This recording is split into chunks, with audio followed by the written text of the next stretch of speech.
नमस्कार मित्रांनो, तुम्हाला माहीत आहे का गणपती बाप्पाचे वाहन उंदीरच का बरे असावे?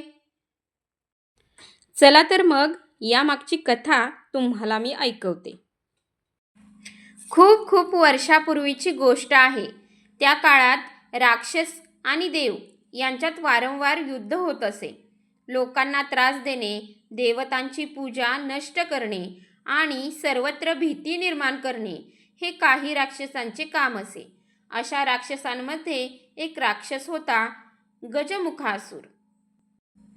गजमुखासूर खूप बलवान होता. त्याला वेगवेगळे वरदान मिळाले होते. तो कुठल्याही रूपात बदलू शकत असे. जेथे जाई तेथे उद्ध्वस्त करीत असे. शेतातील पीक खाऊन टाकीत असे. घरं उद्ध्वस्त करीत असे. लोकांच्या घरी शिरून सगळं उद्ध्वस्त करीत असे. देवतासुद्धा त्याच्या जोरामुळे घाबरले होते. लोक खूप व्यथित झाले. शेवटी सगळे देव मिळून गणपती बाप्पाकडे मदतीला गेले.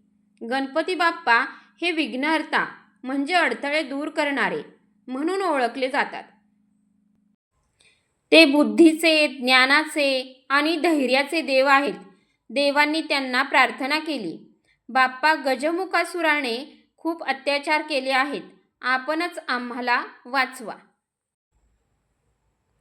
गणपती बाप्पा हसले. त्यांना माहीत होते की प्रत्येक राक्षसामध्ये वाईट असले तरी थोडं चांगुलपणाही असतोच. पण जर वाईट जास्त वाढलं तर ते थांबवायलाच लागतं. त्यांनी आपलं मोठं गजमुख, हत्तीचं मुख, रौद्र रूपात आणलं आणि गजमुखासुराला युद्धाला आव्हान दिलं. गजमुखासूर सुरुवातीला गर्वाने हसला. तो म्हणाला, गणपते, तू लहानसा, बोटासारखा, जाड्या पोटाचा मला हरवणार? हा हा हा. पण बाप्पा शांत होते. त्यांनी आपलं शस्त्र हातात घेतलं आणि गजमुखासुराशी दीर्घ युद्ध केलं. युद्ध खूप भीषण होतं. गजमुखासुराने अनेक रूपं घेतली. कधी सिंह, कधी हत्ती, कधी भला मोठा पर्वत. पण गणपती बाप्पा त्यांच्या बुद्धीने आणि शक्तीने प्रत्येक वेळी त्याला हरवू लागले. शेवटी गजमुखासूर थकून गेला. त्याला समजलं की तो गणपतीला कधीही हरवू शकत नाही. त्याने गणपतीसमोर शरणागती पत्करली. तो म्हणाला, बाप्पा, माझी चूक झाली. मी लोकांना त्रास दिला. मला माफ करा.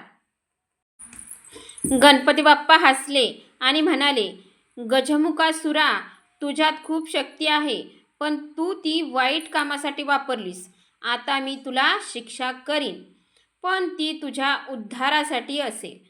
तुला मी उंदराचे रूप देतो. तू लहान होशील, पण तुझी चपळाई, तुझी शिरकाव करण्याची ताकद टिकून राहील.